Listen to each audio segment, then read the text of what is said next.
ya el carácter de los 144.000. En sus bocas no fue hallada mentira, pues son sin manchas, es decir, sin pecado, delante del trono de Dios. Están limpios, no tienen ni un pecado, ni una arruguita, ni un defecto de carácter. No son mentirosos, no tienen mancha, son impecables delante del Señor. Vamos a ir a Salmos. Salmos capítulo 15 es un salmo de los 144.000, que ahí nos dice cómo tiene que ser cómo es el carácter de ellos, qué es lo que hacen. Y hay muchos salmos de los 144.000. En esta oportunidad estamos viendo el Salmo 15. El Salmo 15, ustedes van a notar que es un salmo de 144.000. Dice así: ¿cómo yo tengo que ser delante del Señor? Versículo 1 dice así: Jehová, ¿quién habitará en tu tabernáculo? Es decir, en el santuario. Comienza la pregunta: ¿quién morará en tu monte santo? Otra pregunta más. Y nos da la respuesta: el que anda en integridad y hace justicia.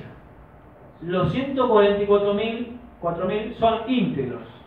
Ustedes recuerdan a alguien, digamos, que menciona la Biblia que ha sido íntegro, ¿no? Que vimos hace como 2 escuelas sabáticas atrás, folletos de escuela sabática. ¿Quién era íntegro?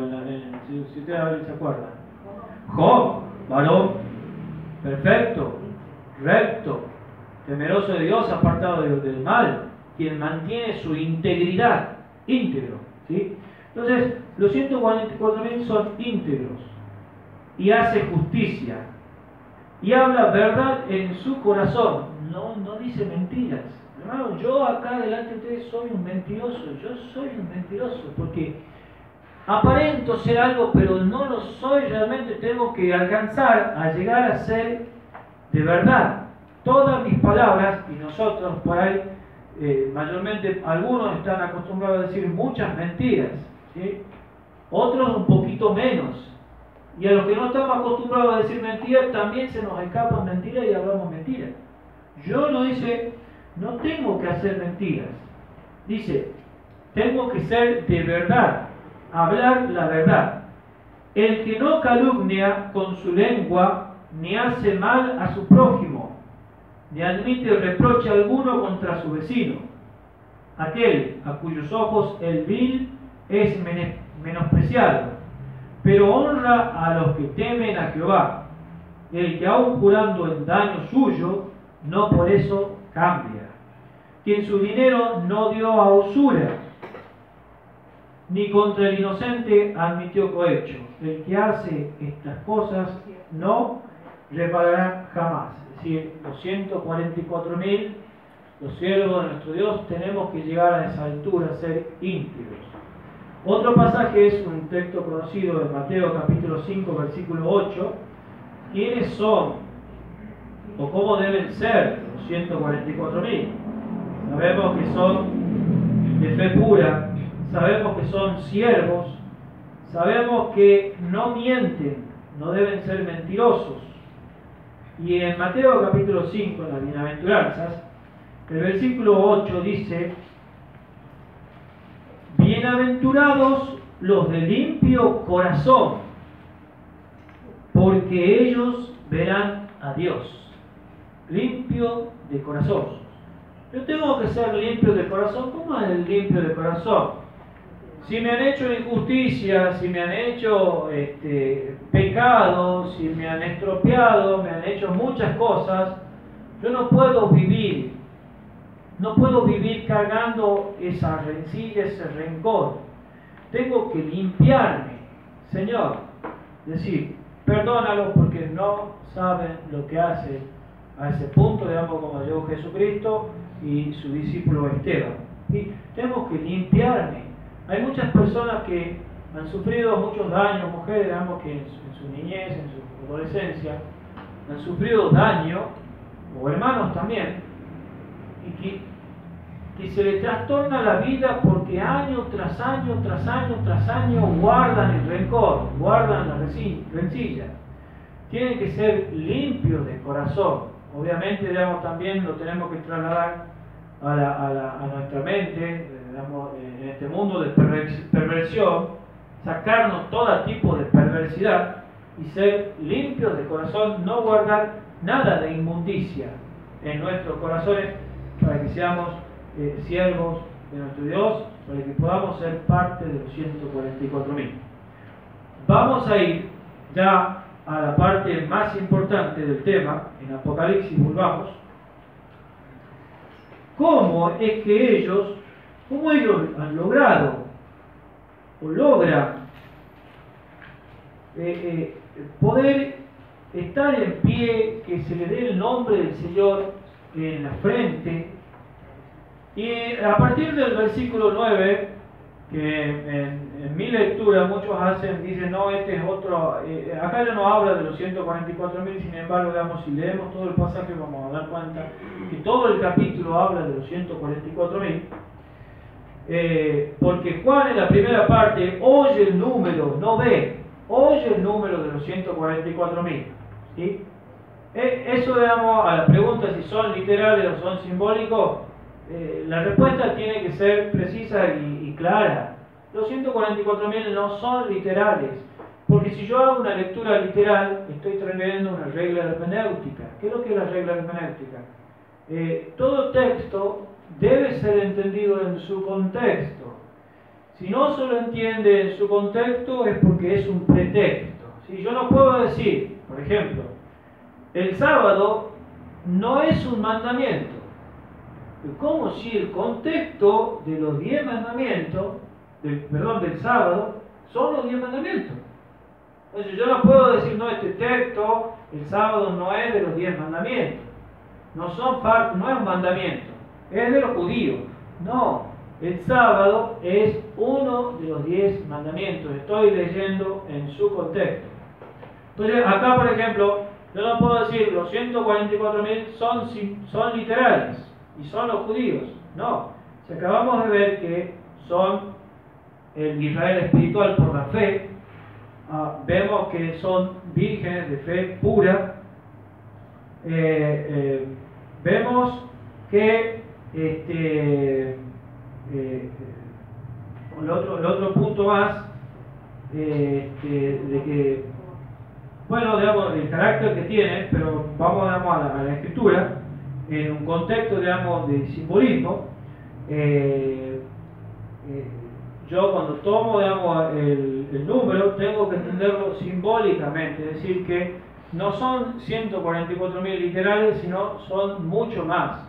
Entonces, como yo entiendo, digamos, según la lectura, que son mucho más y que acá, digamos, no hay una separación de los 144.000 y lo que continúa en el versículo 9, vamos a leer entonces, dice así: él escucha el número y ahora ya ve. Dice, después de esto, después que escucha, digamos, los 144.000, después de esto miré y aquí una gran multitud, la cual nadie podía contar, de todas las naciones y tribus, pueblos y lenguas que estaban delante del trono y en la presencia del Cordero, vestidos de ropas blancas y con palmas en las manos, y clamaban a gran voz diciendo: la salvación pertenece a nuestro Dios, que está sentado en el trono, y al Cordero. Esta multitud victoriosa, ¿sí? Ya ellos declaran: ¿de quién es la salvación? La salvación pertenece a nuestro Dios y al Cordero. El versículo 11 y 12 es la adoración celestial, lo pasamos por alto, y volvemos al versículo 13, vamos al versículo 13 en donde dice: entonces uno de los ancianos habló diciéndome: estos que están vestidos de ropas blancas, es decir, esa gran multitud, ¿quiénes son y de dónde han venido? El versículo 14 dice: yo le dije: Señor, tú lo sabes. Y él me dijo: estos son los que han salido de la gran tribulación y han lavado sus ropas y las han emblanquecido en la sangre del Cordero. Esos que están vestidos de ropas blancas son los que han salido de la gran tribulación, todavía no estamos en la gran tribulación, se va, digamos, a dar en los momentos finales, y ¿qué es lo que han hecho? ¿Por qué tienen, digamos, las ropas blancas? Han lavado sus ropas y las han emblanquecido en la sangre del Cordero. ¿Qué es lo que es lavar la ropa? ¿Qué es lo que es lavar las vestiduras? Vamos a ver un pasaje que lo explica. Vamos a ver, pero antes vamos a completar esto, antes de ir, porque esa es ya la parte final. Vamos a entender qué es lo que es lavar la ropa en la sangre del Cordero. Dice el versículo 15, para que ustedes vean que es un texto que es de los 144.000. Por esto están delante del trono de Dios y le sirven día y noche en su templo. Solamente los 144.000 son los que van a estar en el templo de Dios, en el templo en el cielo, ¿sí? No todos los salvados van a prestar un servicio a eso, es decir, es un grupo privilegiado. Pero es privilegiado, ¿por qué? Porque pasan situaciones bastante, digamos, que si nosotros vemos todo lo que tiene que pasar, bien elegiríamos morir. Conviene morir por Cristo antes de todo lo dramático que van a pasar los 144.000. Son privilegiados sirviendo el trono del templo de Dios. Y Él está sentado sobre el trono, y el que está sentado sobre el trono extenderá su tabernáculo sobre ellos. Ahora, noten ustedes, ya no tendrán hambre ni sed. Pregunto, ¿ustedes tienen hambre y sed? Literal. ¿Están con hambre? Literalmente. ¿Tienen hambre? ¿Tienen sed? ¿No pueden tomar agua? ¿No pueden comer un bocado para llenarse? Si yo tengo hambre, voy y como, ahí está la hermana ya preparada la comida. Yo voy, como, tengo sed, tengo un vasito con agua, tomo. Permiso. Yo no tengo sed, no tengo hambre. Y ustedes tampoco, hermanos, no tienen hambre porque pueden satisfacer su hambre. Y tampoco tienen sed porque pueden satisfacer su sed. Esto está hablando de un periodo de las 7 postreras plagas, que una de las plagas no va a tener agua no se va a poder tomar agua. ¿Sí? Por eso que dice, ya no van a tener hambre ni sed. Van a pasar por el periodo donde no se les permita comprar y vender. Si no se me permite comprar y vender, digamos, voy a tener hambre. Por supuesto, digamos que ya la solución está para eso. Pero va a haber un periodo también que no se va a poder consumir nada, ¿sí? Va a pasar hambre. Eso, digamos, esto es momentos de la plaga. Ya no tendrán hambre ni sed, y el sol no caerá más sobre ellos. A mí el sol no me molesta. Esto se está refiriendo a la cuarta plaga, en donde el sol va a ser dado a calentar 7 veces más, dice el libro de Isaías. Esta tierra en ese tiempo va a ser un horno, más que un horno, 7 veces más. ¿Quién se va a animar, digamos, a pasar sobre eso? Y así, digamos, como los amigos de Daniel han pasado en el horno de fuego, así es que el Señor va a proteger a sus hijos, a sus siervos, y van a poder pasar esa plaga. Por eso, el Salmo 91, otro dato más que le doy, es Salmo de los 144.000. Salmo 91, el famoso Salmo 91 que dice: el que habita al abrigo del Altísimo morará bajo la sombra del Omnipotente. En la parte donde caerán 1.000 y 10.000 a tu diestra, mas a ti no llegará. Cuando estén las plagas van a caer 1.000 y 10.000 a tu diestra, mas a ti no llegará. Van a ser protegidos por el Señor. Dice: no caerá más sobre ellos ni calor alguno, porque el Cordero que está en medio del trono los pastoreará y los guiará a las fuentes de agua viva, de aguas vivas. Dios enjugará toda lágrima de los ojos de ellos. Muy bien. Esto, todo el capítulo 7 es un capítulo de los 144.000. Ahora habíamos quedado qué es lo que es lavar las ropas en la sangre del Cordero. Yo, para ser salvo, para entrar en el reino de los cielos, tengo que creer por la fe en la gracia, en el sacrificio de Cristo Jesús.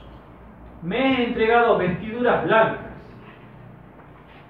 ¿Sí? Soy limpio ante la vista de Dios. Es el día del bautismo, soy sepultado, limpiado de mis pecados, quedo limpio. Pero ahora eso se llama justicia imputada. Eso es una sola vez.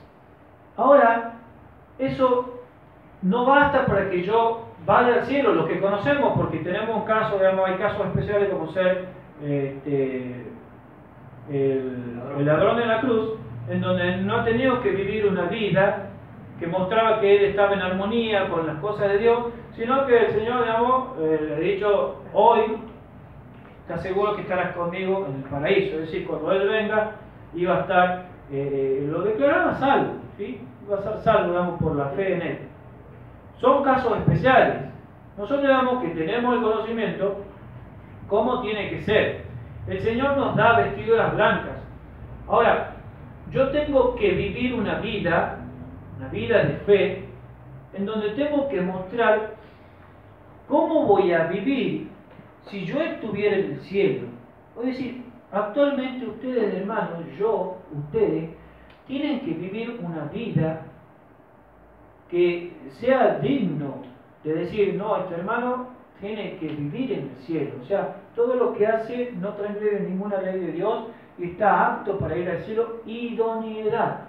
Es idóneo para ir al cielo. Yo pregunto, ¿cuántos de los que estamos acá son idóneos para ya ir a vivir al cielo? Ni yo puedo levantar la mano, ni nadie puede levantar la mano. No somos idóneos porque todavía no hemos aprendido a obedecer la ley del Señor. ¿Qué es lo que es lavar la vestidura? Vamos a Apocalipsis capítulo 22. ¿Sí? Apocalipsis capítulo 22, el versículo 14. En la versión 60, digamos, está en armonía más o menos, pero es lo mismo. En la versión 60, digamos, está, digamos, vamos a leer las dos versiones. Apocalipsis 22, 14. Alguien que tenga la versión 2000, que lo lea fuerte, por favor. 22, 14. A ver.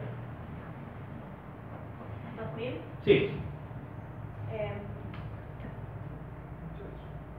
Dichosos los que guardan sus mandamientos para que tengan derecho al árbol de la vida y entren por las puertas en la ciudad. Muy bien. Dichosos los que guardan los mandamientos, dice la versión 2000. Ahora, ese mismo versículo de la versión 60, ¿cómo dice? ¿Cómo dice? Bienaventurados los que guardan sus mandamientos También. para tener derecho al árbol de la vida. En la versión 60, Poder entrar por las puertas. en la versión 60 dice, lavan, bienaventurados los que lavan sus ropas. Y en la versión 2000 dice, bienaventurados los que guardan los mandamientos. Es decir, guardar los mandamientos es lavar la ropa, Pero ¿cómo es que dice, han lavado sus ropas y las han emblanquecido en la sangre del Cordero? Ahora sí, yo tenía varias citas, pero vamos a pasar, Matías. Hay algo que a Gustavo le va a gustar mucho. Pasala la cita, no la voy a leer, porque pasala. A ver, volver un poquito, a ver si le puse un poquito, volverla. A ver, para. No, no, anterior. Acá está. Noten lo que dice. Queda un poquito, digamos, resuelve cómo es el tema de obedecer. Yo soy salvo, no tengo que hacer nada para ser salvo, solamente creer en Jesucristo. Eso que quede claro, ¿sí? Queda claro. Yo no tengo que guardar los mandamientos, no tengo que hacer ningún esfuerzo. Yo soy salvo por creer en Jesucristo. Es decir, tengo derecho al cielo, una vez que yo he creído.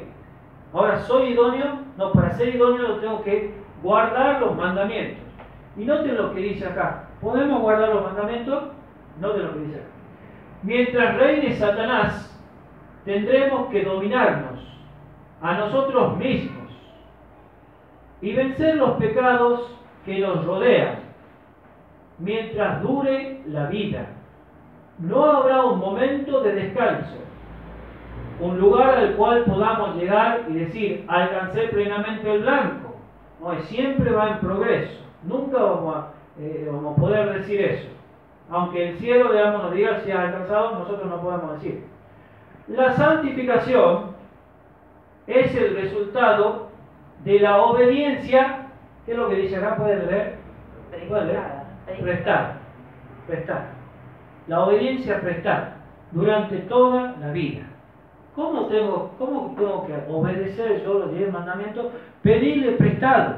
¿A quién? A uno que ha obedecido los 10 mandamientos. ¿Quién es el que ha obedecido los 10 mandamientos y no ha cometido pecado? Cristo Jesús. Entonces, Gustavo, digamos, lo que hablábamos es que era fruto de la fe. En cierto sentido, sí. Pero hay cosas, hermanos, en que yo tengo que ocuparme. Yo tengo que ocuparme, es decir, tengo que tomar prestado algo. Ahora, yo, por ejemplo, no estaba, le voy a poner de ejemplo a Marcela, pero la hermana Mari, digamos, ella también sabe de modista. Estoy sucio sin ropa. Estoy sucio sin ropa, no tengo ropa. Necesito, digamos, una vestidura, una vestimenta que me cubra. La hermana Mari tiene vestiduras. Yo sé que ella tiene, que me puede dar. Y yo creo en la hermana Mari, pero no le pido que me dé las vestiduras. ¿Me voy a vestir? Ella tiene. No me voy a vestir, yo tengo que pedirle, tengo que pedir prestado. Así es la obediencia. No sé si se entiende. Tiene que haber humildad.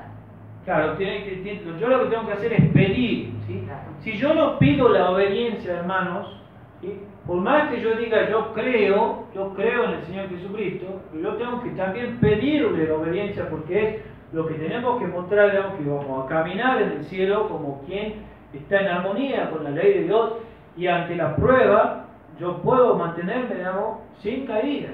Entonces, yo tengo que pedirle prestado la obediencia, esa vida de obediencia a Cristo Jesús. Entonces nosotros vamos a llegar a ser obedientes.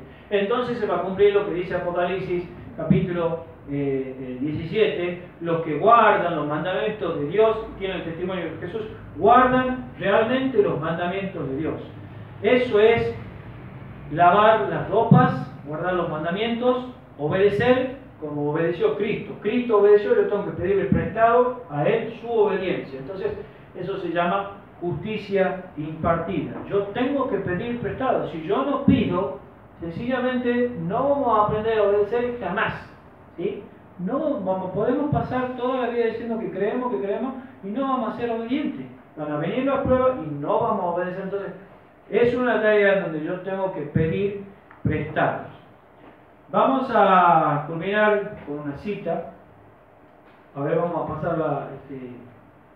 El consejo, digamos, del Espíritu de Profecía dice: esforzados por estar entre los 144.000. Y ahora entendemos por qué ella dice que nosotros nos tenemos que esforzar por pertenecer a estos 144.000.